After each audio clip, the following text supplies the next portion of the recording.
What is up, WODprep Masters? Coach David here with your weekly coaching tip of the week. This week we're going to talk about one of my favorite things, kettlebells, right? But we're not going to talk about swings or snatches or get-ups or goblet squats.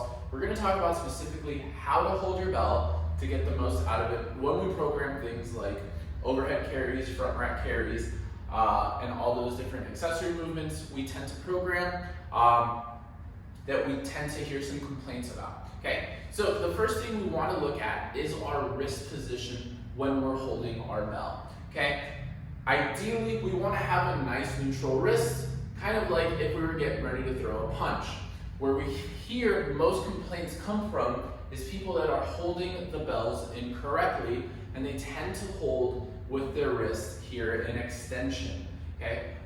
We tend to see the bell sit across the top of the hand, wrist in extension, and that bell really crushing that forearm here, okay? So what we're gonna do when we hold our bell, typically most people are gonna hold the bell with their palms or with the handle straight across the palm in this wrist extension, right? And we hear, oh, it really crushes my wrist, it really crushes my forearm. When I go overhead, I'm just kind of everywhere and I can't really find stability. What we want to do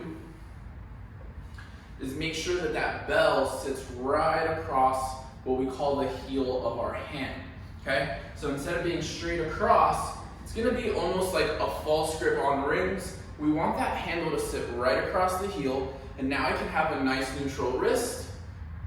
I can have that bell sit on the forearm right between the bicep, and here thumb to the sternum, and in that front rack position, I'm nice and strong. Okay, if I cock that elbow out, it's going to fry my shoulders. Now if I go up overhead, I'm able to keep a nice stable elbow and be able to control the bell and not have the bell control me. Notice what happens as soon as I break the wrist into extension, that elbow goes soft, the shoulder goes soft, and no matter what I do, I can't reclaim that until I bring that wrist back to neutral, and now I'm back in charge, okay? So when we program things like that double front rack carry, a single front rack carry, that mixed carry, one overhead, one in the farmers, we want to make sure that we keep that nice neutral wrist. We have that bell handle sitting right across the heel of the hand, and we're able to keep control here versus being in that extension, and now the bell's kind of in charge versus you being in charge of the bell, okay? Give that a try, let me know how it goes, and if you have any questions, post it in the comments below. So, similar to how that wrist position affects our stability with a kettlebell up overhead or in that front rack position, that wrist position also affects our stability when we're dealing with things like the rings. Okay, while we don't program ring dips all that often, we do program a whole lot of support hold, and making sure that we are in optimum positions is going to determine our success and the way we feel about these movements. If we're constantly kind of dancing around and struggling on the rings, every time we see that movement come up, we're just going to kind of be like, oh, not again. But if we know how to set these up and we're able to be successful with them, we're going to start looking forward to them and changing our mindset about them. Okay?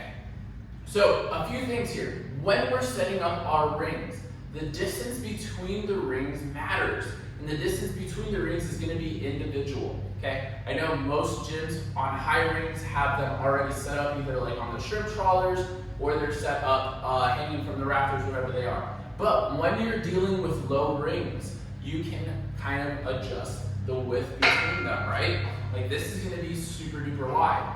What we're looking for is the distance from your elbow to your knuckles, and for some people that can be out to the fingertip depending on where you feel most comfortable, okay? And what you want to do is you actually want to move the strap, right? We don't want to have the rings next to each other, set this up and be like, oh yeah, that works. And then it goes back to where it was, okay? So go ahead and get your rings set up. It's called your cubit length, okay? We're gonna go ahead and get those set up, right? And similar to that kettlebell sitting on the heel of the hand, keeping a nice neutral wrist that we just talked about. We're gonna want the same thing with the rings, okay? I always like to get set up and bring your dukes up, right? Like we're getting ready to throw a punch. If you can see that that wrist stays nice and neutral, we're in a good position, right? If we're throwing a punch and we're kind of showing the palm of our hand and we have that wrist in extension, when we go ahead and get set up,